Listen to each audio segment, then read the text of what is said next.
La clinique du Parc, c'est à l'époque l'anesthésiste de la clinique du Parc, c'était le docteur Maurice Bonafosse. Et moi, j'étais stagiaire en anesthésie dans le service du professeur Daniel Grasset, donc à l'époque à Saint-Charles, qui aujourd'hui Saint-Charles qui n'existe plus. Enfin, on en a gardé quand même la vitrine.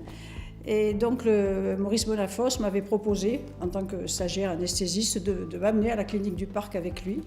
Et c'est comme ça que j'ai dû arriver à la clinique du Parc dans les années, je sais pas, 67, 68, 69, quelque chose comme ça.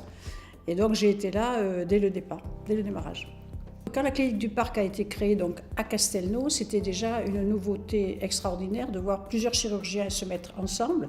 Parce que sur Montpellier même, il existait, on avait Saint-Roch, on avait le Carré du Roi, voyez, qui aujourd'hui, toutes les deux ont disparu. Enfin, Saint-Roch pas complètement, mais le Carré du Roi n'existe plus. Et cette clinique du Parc apparaissait comme vraiment une nouveauté hors les murs de Montpellier, mais une nouveauté dans sa dimension et dans sa philosophie de mettre ensemble des chirurgiens de spécialités totalement différentes les uns des autres. Beaucoup avaient fait une carrière même hospitalière, et ils se retrouvaient tous ensemble. C'était réellement une nouveauté.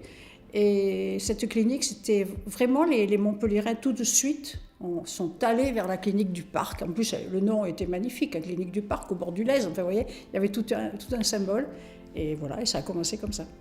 Cette clinique, au fur et à mesure de l'évolution, au fur et à mesure des progrès de la médecine, bien évidemment, elle s'est agrandie, c'est-à-dire que maintenant, elle ne fait pas que de la chirurgie. Et j'ai vu en arrivant qu'il y avait un centre d'hémodialyse, enfin donc elle fait beaucoup d'autres choses. Et je pense qu'aujourd'hui, c'est une des plus belles cliniques de la région, c'est certain.